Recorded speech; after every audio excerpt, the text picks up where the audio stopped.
a situar e fazer um alinhamento geral, a gente vê uma sofisticação maior em termos de investidor anjo aparecendo, aceleradoras, incubadoras de negócios, e, enfim, os fundos de seed capital, os fundos de venture. César, gostaria que você começasse a falar, Luiz também, se você pudesse depois complementar. Fala um pouquinho das principais diferenças desses agentes, por favor. Legal. Primeiro, eu queria agradecer o convite aqui do painel. Obrigado, é um prazer participar.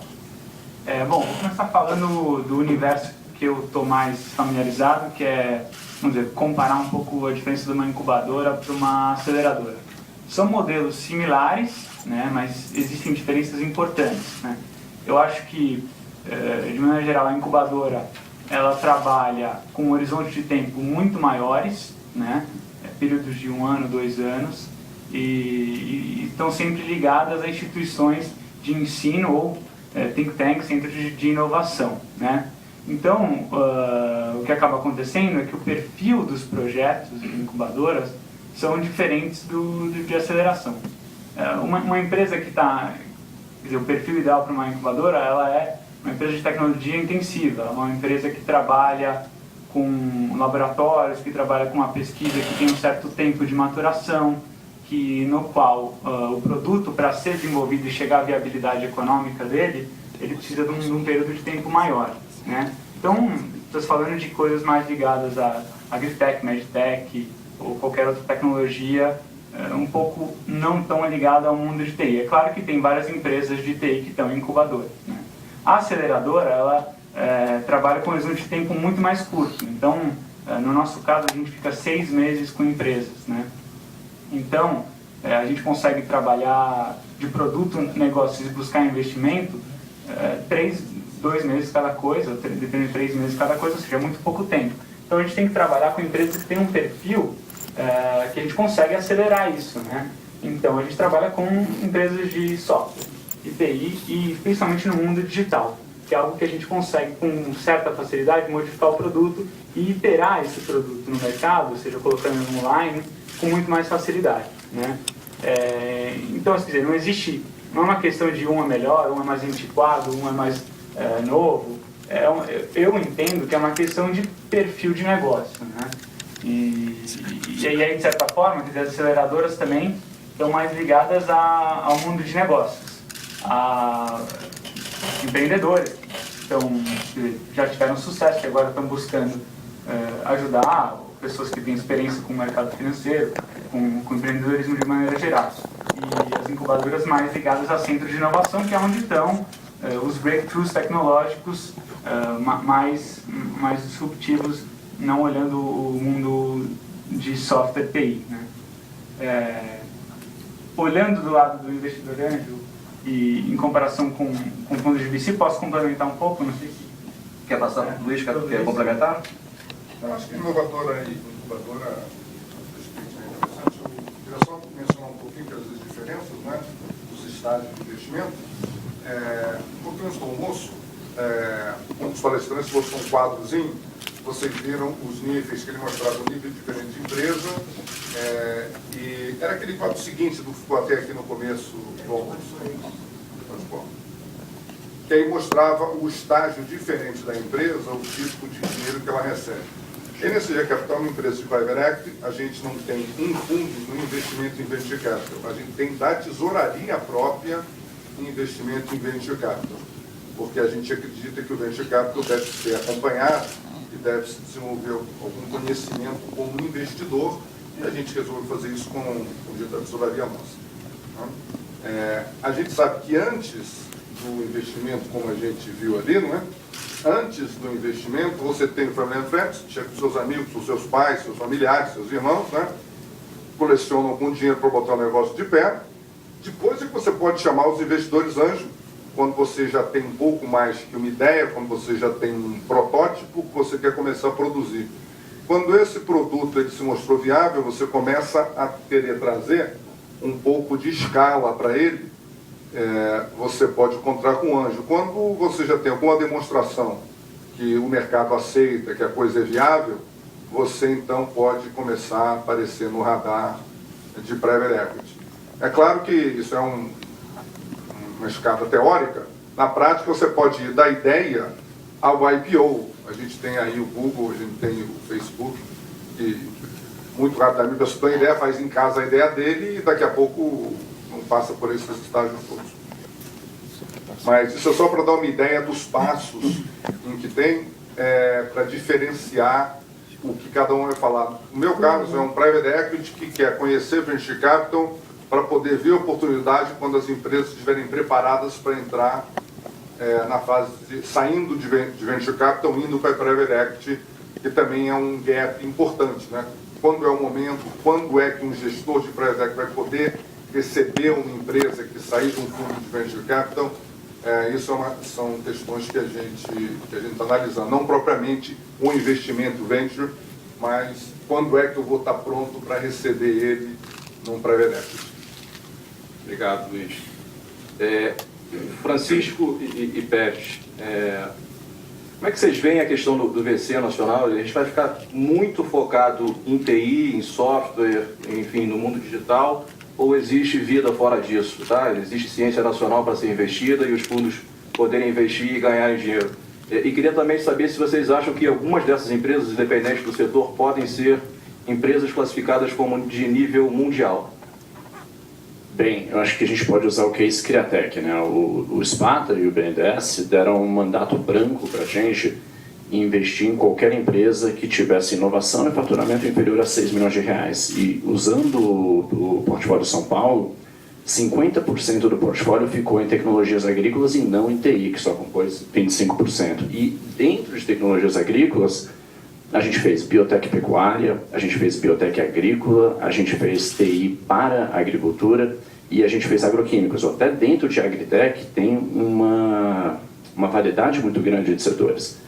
Fora tecnologias agrícolas, tem petróleo e gás, tem novos materiais, uma série de outros segmentos que apresentam grandes oportunidades. E eu acho que hoje a grande oportunidade nesses setores versus TI é a falta de atuação de outros investidores. Então, por exemplo, eu recebo um empreendedor na área de TI com um business plan de marketplace que me apresenta um valuation de 5 milhões em cima do business plan. Aí eu recebo um empreendedor na área de tecnologias agrícolas com faturamento de 4 milhões, carteira de clientes consistente, comprovada, e um valuation de 4 milhões e meio. Então as oportunidades são riquíssimas em tecnologias agrícolas. E saída, né? Todo mundo critica a agritech e outros setores porque não tem o mesmo tipo de liquidez que tecnologia da informação. Se a gente olhar, a VNN vendeu a Scanavialis para Monsanto, a John Deere já comprou a Altec, que era uma startup de automação, a Novozymes tem comprado uma série de empresas startups no Brasil na área de tecnologias agrícolas. Então a gente tem o ecossistema perfeito no Brasil. Grandes centros de pesquisa para a área de tecnologias agrícolas, Lavras, Viçosa, Exalc, grandes empreendedores com perfil de risco agressivo. Na agricultura, acho que é um dos ambientes mais hostis de risco climático, volatilidade cambial, volatilidade de commodities, enfrentando a fronteira agrícola. E nós temos também o mercado consumidor, que no Brasil é extremamente relevante. A agricultura nacional é líder mundial em pecuária, em grãos, biocombustíveis, entre outros. Então, com certeza, eu foquei em agri, mas acho que tem uma série de outros. Petróleo e gás é um deles. Mas eu acho que as grandes oportunidades hoje estão fora de TI para venture capital. E nível mundial, você acha alguma? Sem sombra de dúvida. Sem sombra de dúvida. Hoje, a Enalta, por exemplo, que é uma investida nossa, já exporta tecnologia canavieira para a Colômbia e vários outros países. A Bug Agentes Biológicos faz a mesma coisa. O que a gente tem visto a tecnologia agrícola nacional é benchmark mundial. Eu tenho que concordar plenamente com o que o Francisco está falando e ousaria até dizer que TI nem é mais a grande vocação do Brasil. A grande vocação do Brasil está nesse setor aí que o Chico acaba de mencionar.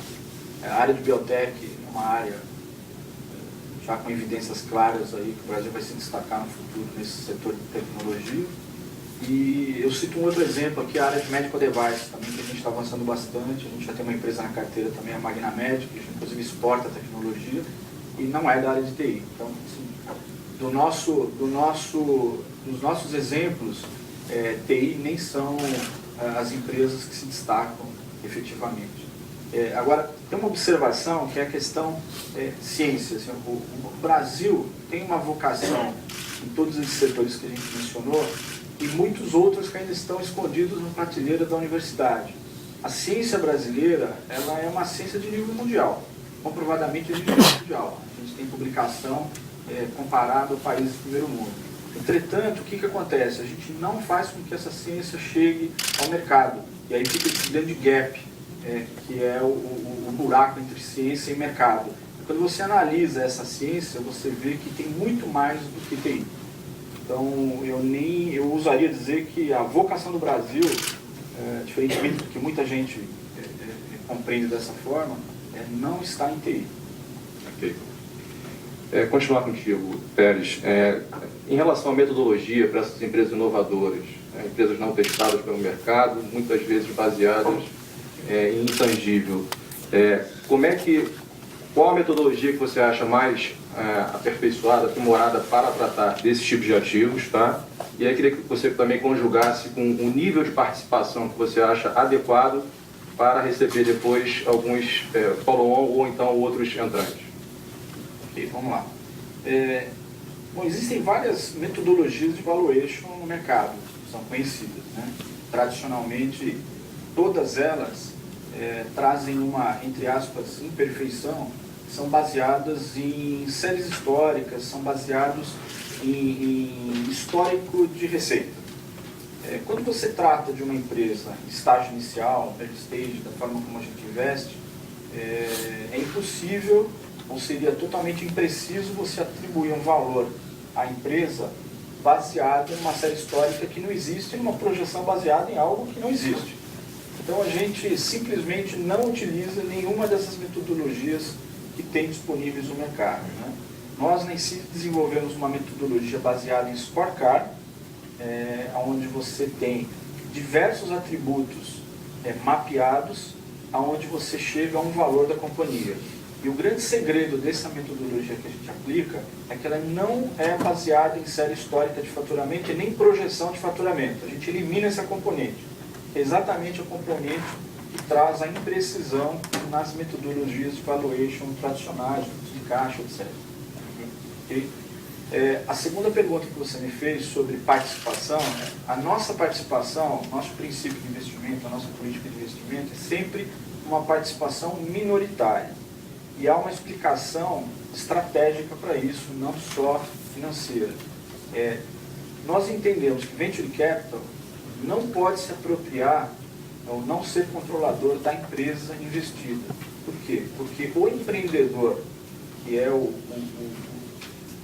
vamos dizer, o ponto mais importante da companhia, ele que desenvolveu a tecnologia, ele que cuida daquele negócio, se fosse a vida dele, ele tem que continuar sendo controlador da companhia. Se a gente entra numa posição controladora, a gente minimiza essa importância do empreendedor e a gente tira essa luz que tem, assim, esse brilho que tem no olho do empreendedor, para que ele seja realmente o maior comprometido com a empresa. Então a nossa posição é sempre minoritária, no máximo 49%. Jardim, quer complementar? Eu concordo com o Pérez, a gente usa o scorecard. Eu acho que precificar startup é uma ciência muito pouco exata, né? Todo mundo aqui sabe. E quem já tentou discutir fluxo de caixa descontado com o empreendedor sabe que chegar num acordo é impossível. Então, eu sigo a metodologia que também o professor Furtado me ensinou, que é pós-fixar. A gente devolve equity por atingimento de metas. Então o empreendedor fala que vai faturar 1 bilhão, tudo bem. Se ele faturar 1 bilhão, eu devolvo um monte de equity para ele e garanto meu retorno. Se ele faturar 1 ou 2 milhões, eu fico com 49,9% no negócio. E isso, além de você facilitar a negociação, você tem um alinhamento de interesses, né? Onde o empreendedor está motivado a ser muito mais honesto e transparente na negociação e não chutar para cima, porque ele vai ser penalizado. E depois de ser bonificado 2 vezes se ele performar, tanto bonificado com equity, como performado e bonificado com o resultado em cima do equity que ele já teria, né? Sobre a participação, eu acho que aí a gente quebra em 2 perfis de empreendedores. Tem um inventor pesquisador, que não vai ser o gestor da companhia. Esse cara, eu acho que a gente não tem nenhum problema nele ser minoritário. A gente tem que contratar uma equipe de executivo, e essa equipe de executivos tem que ter uma participação relevante, que vai tocar o negócio, e o pesquisador ficar como diretor de P&D. Mas tem um empreendedor que também continua atuando como CEO ou diretor da companhia no dia a dia, e esse cara é a principal fonte de geração de valor do negócio. Então, se você tira muito equity dele, você mata o incentivo dele em continuar trabalhando para a companhia, continuar gerando valor para a companhia e você prejudica o teu retorno sobre equity. Então, a gente segmenta entre esses dois tipos, mas eu concordo com o Pérez que nós não somos gestores de empresa. A nossa função é potencializar o empreendedor e a equipe dele, seja via networking, seja via governança, seja via pitaco na gestão no conselho, e você não pode potencializar sendo majoritário. Obrigado, Francisco. César e Luiz, para vocês selecionarem uma empresa, vocês analisam várias e vocês precisam selecionar por alguns atributos. Quais são esses principais atributos para vocês selecionarem essas empresas? Bom, no caso do investimento em venture capital, que o Private Equity é um modelo mais estabelecido, mais claro, se aplica, o custo está descontado, a empresa tem que ter um histórico, é um pouco diferente.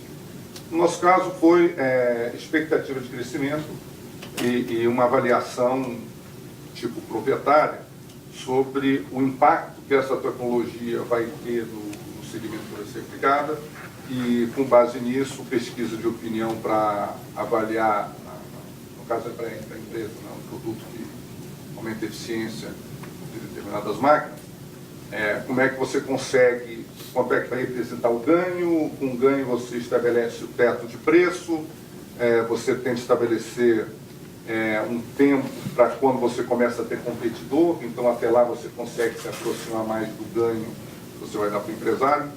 Então, são essas metodologias indiretas, evidentemente é uma tecnologia nova, a produção ainda não existe, então você vai mais por ver o mercado, quantifica o mercado, ver quanto é que vai agregar de valor para o cliente isso, ver quanto é que o valor a pessoa está disposta a pagar para ter esse valor, e aí de trás para frente chega e, bom, muito bem, isso aqui pode ser construído por esse preço, isso aqui eu vou poder cobrar 10, o custo eu vou poder produzir por 5, então eu vou ter tanto custo fixo, é uma coisa, uma engenharia meio reversa, até você poder chegar ao quanto vale o negócio. E, novamente, você tenta deixar o empreendedor, e o que a gente fez também o preço, é uma percentagem, a gente faz a nossa curva de biologia no tempo, e a percentagem da companhia, ela não aumenta com o valor. Quer dizer, se o empresário conseguir ser muito melhor do que ele previu, ele acaba com a parte maior e a gente menor. Se ele não for tão bom, a nossa parte vai aumentando.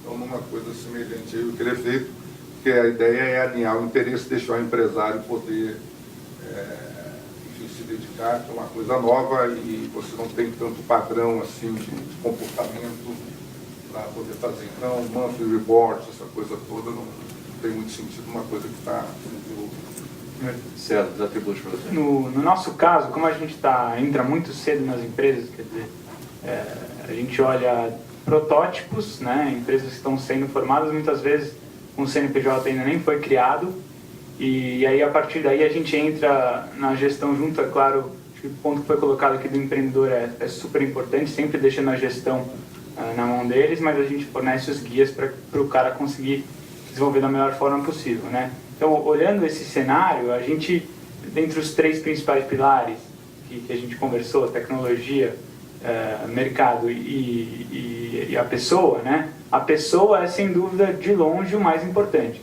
Se o cara não é um empreendedor que tem perfil, que está disposto a correr risco, né?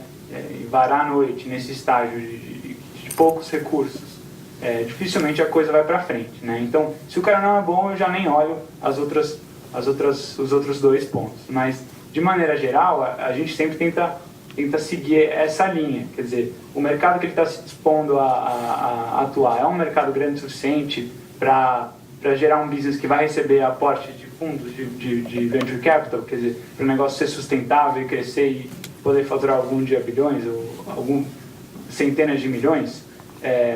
Essa tecnologia é viável, ela é escalável, vamos estudar, vamos ver como é que foi desenvolvido, se existe mão de obra para isso, se é algo que é factível. A gente sempre olha isso, mas se o cara, o fundador, o empreendedor não é bom, a coisa fica difícil, né? E de 2 lados também, o que é importante, eu acho, que aqui no Brasil, pelo menos pela minha experiência, é difícil você ver um empreendedor que tem o lado técnico e um lado de gestão forte. São raras as exceções, existem, mas são poucos.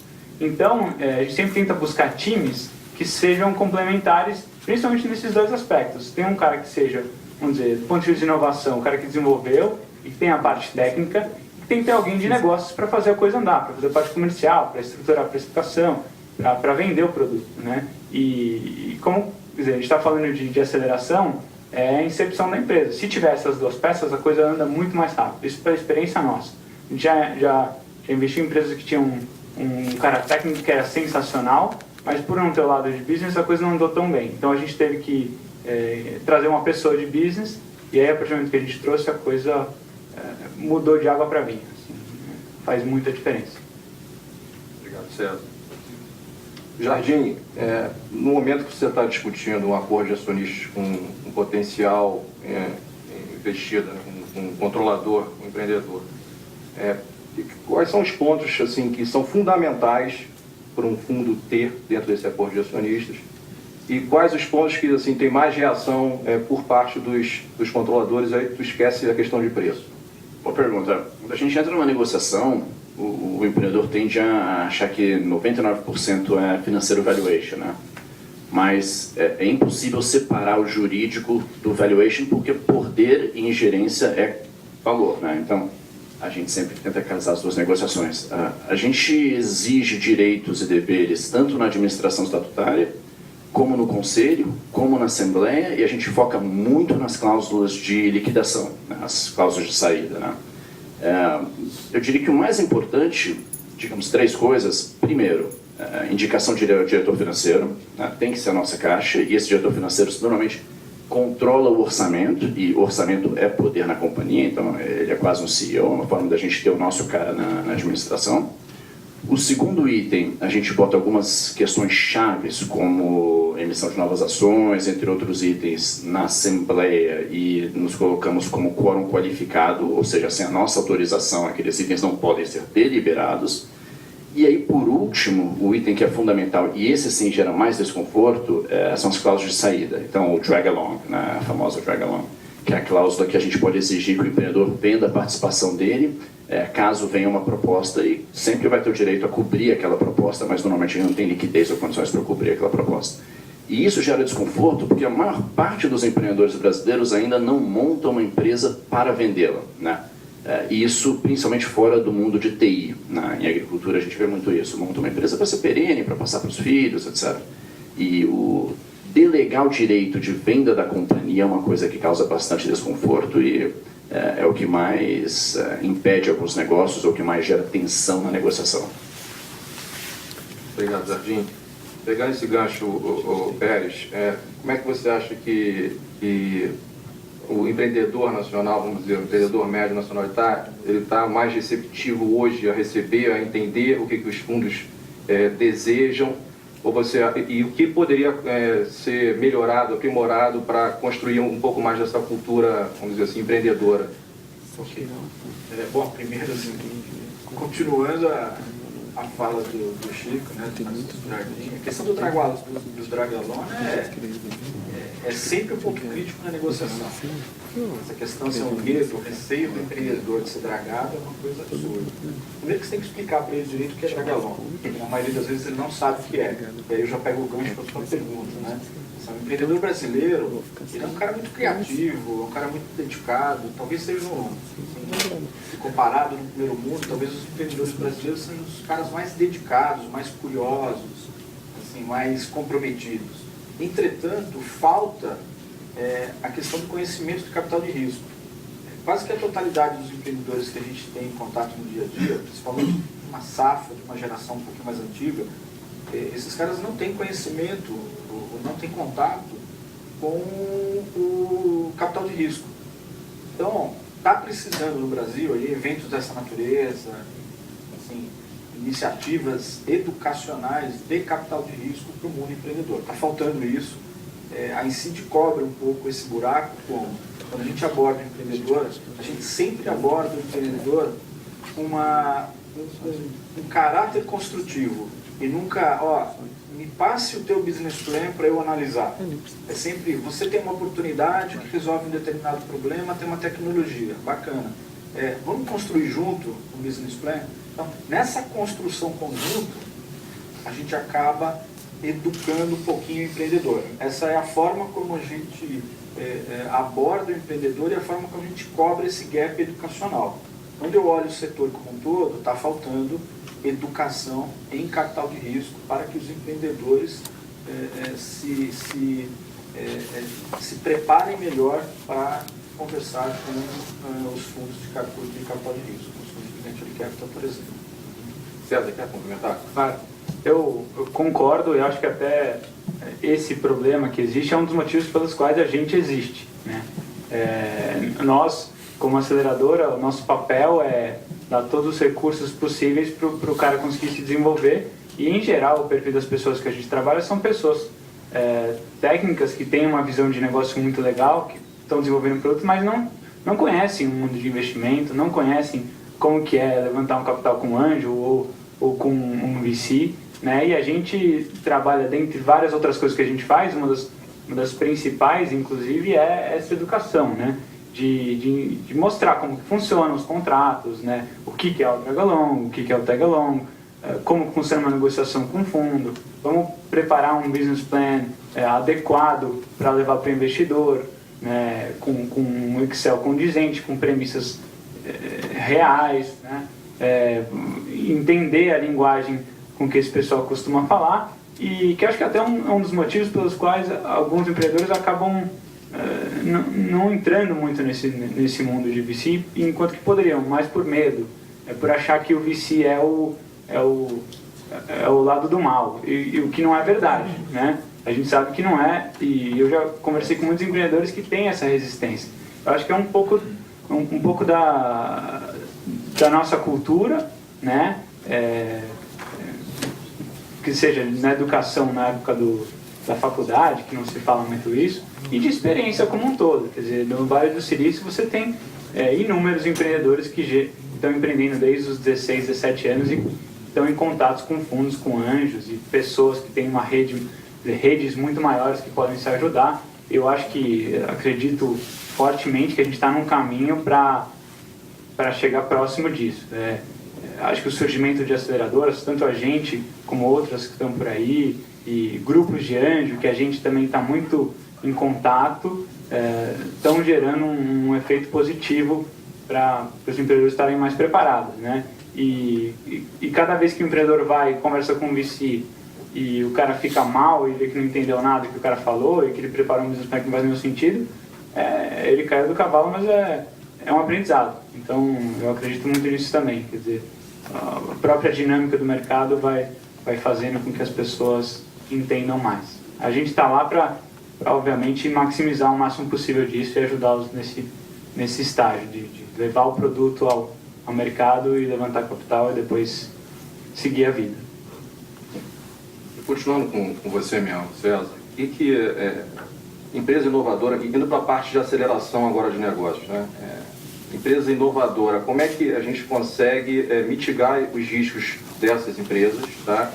E se é possível, quais os instrumentos que são utilizados, e se é possível a gente mitigar esses riscos de write-offs? A gente não é um fundo, né? A gente trabalha com, importante falar isso, a gente trabalha com capital próprio, óbvio que esse capital tem que ser rendido, mas a gente tem muito menos exigências do que um fundo tem. Mas, assim, vou voltar no ponto que eu falei, na minha visão, como aceleradora, um dos principais meios para você evitar que você tenha um write-off é investir em pessoas boas.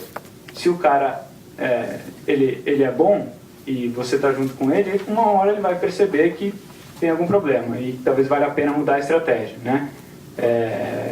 E aí, quer dizer, já tem exemplos de vários negócios aí que começaram como uma coisa absolutamente nada a ver com o que acabou dando sucesso. Twitter e vários outros exemplos no mundo digital, que é o que eu mais conheço. Eu vejo muito dessa forma. O que a gente tenta fazer também, de um lado um pouco mais técnico, quando a gente escolhe um empreendedor para acelerar, a gente já vai com um time e recursos para tentar mitigar todos os riscos possíveis. Então, do ponto de vista legal, tributário, vamos pegar essa empresa do zero, vamos fazer ela certinho, pagando imposto, vamos estruturar um contrato social com os objetos sociais certinhos, vamos fazer um acordo de sócios entre os sócios para que não esteja nenhum problema lá na frente. Já vi várias vezes casos de sócios brigarem, principalmente nesse estágio, e acabar destruindo o negócio. Então a gente tenta mitigar sendo proativo, quer dizer, o fundo talvez faça due diligence para ver se não tem nenhum risco, algum problema grande para o investimento. A gente, ao colocar uma empresa para dentro, a gente põe recursos legais, né, e de contador para já estruturar de uma forma que não tenha muitos problemas. Eu vejo essas duas frentes. Tá. Pérez, pegando aqui a fala do César, quer dizer, a gente espera sempre que o empreendedor faça um plano de negócios, né?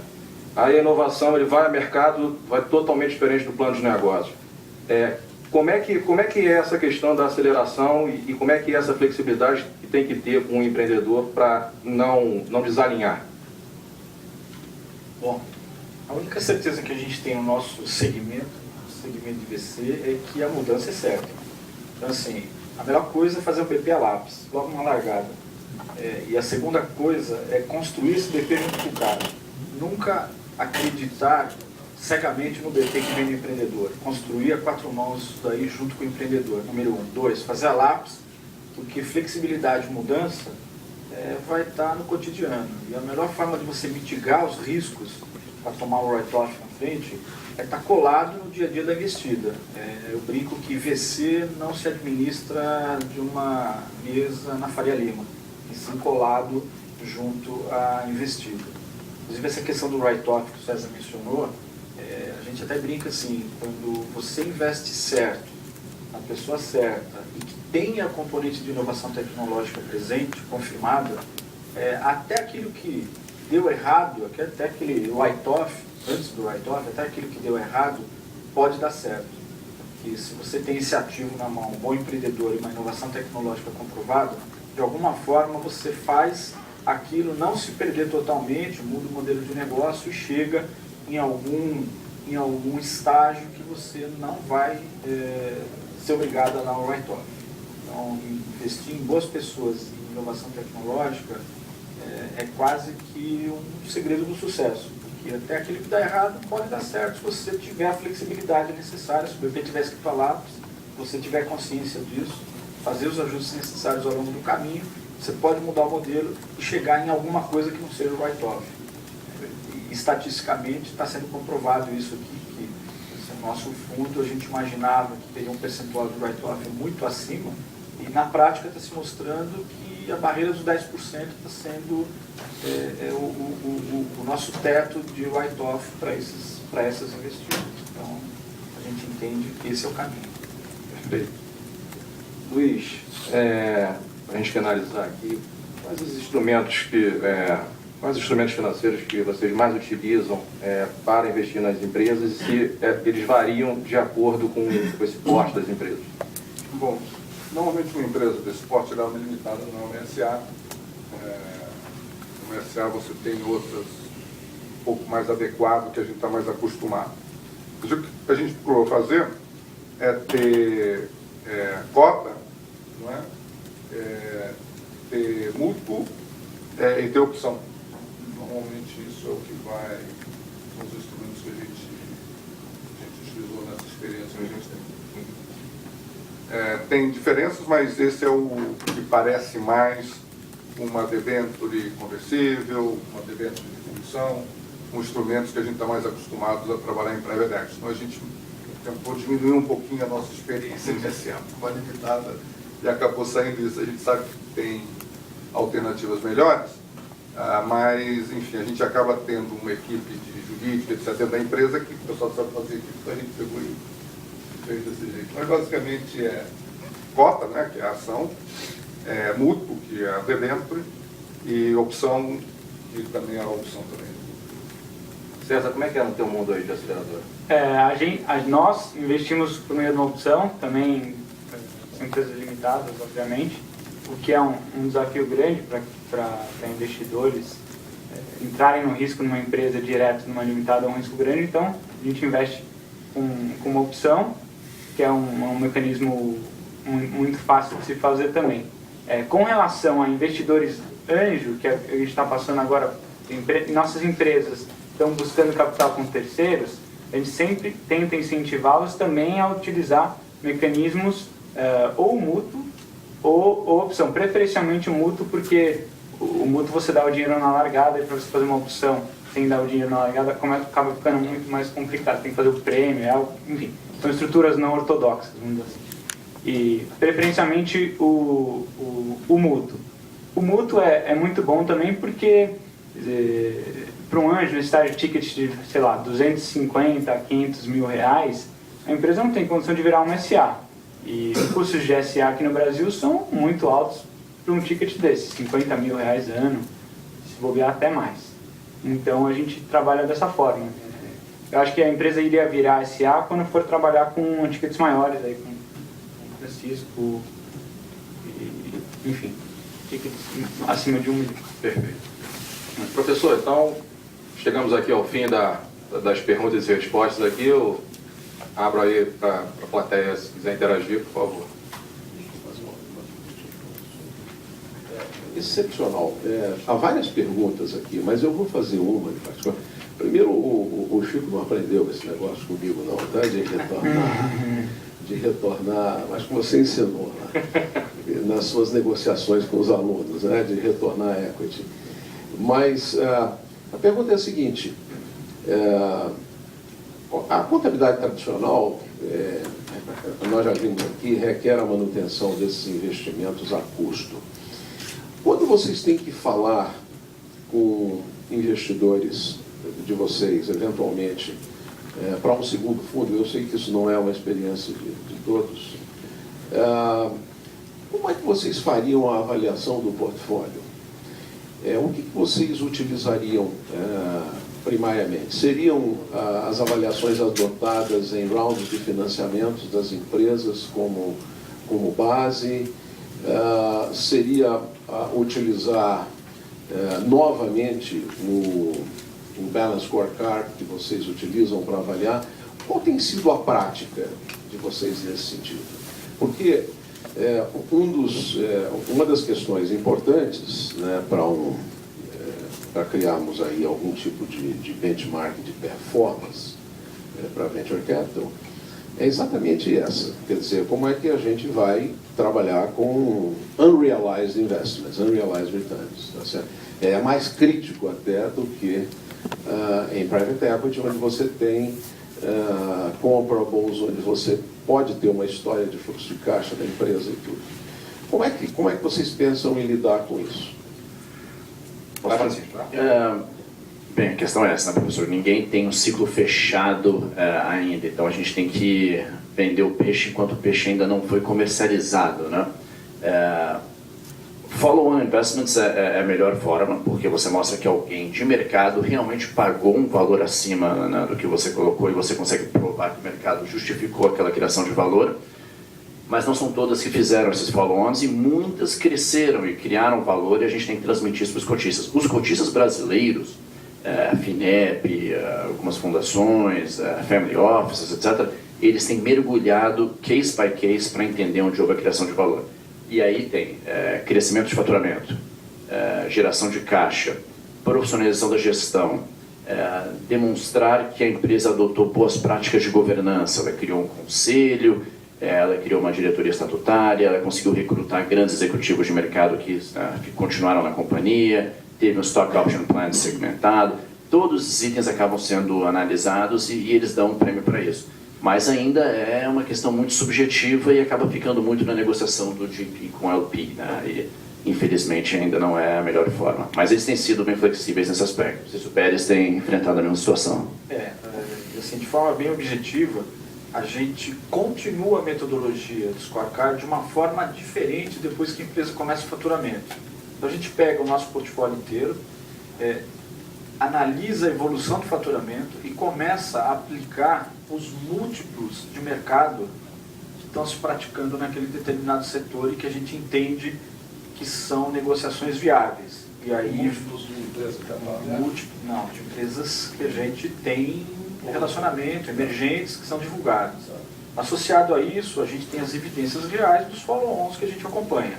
Então, quando você pega a carteira inteira, faturamento da carteira agregado com os múltiplos você consegue ter uma noção de como é que está o comportamento e como é que está, naquele momento, o valor do portfólio.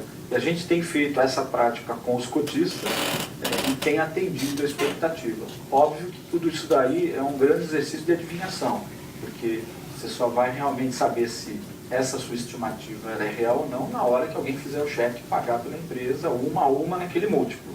Mas conforme o fundo avança, você vai aumentando a tua segurança nesses resultados.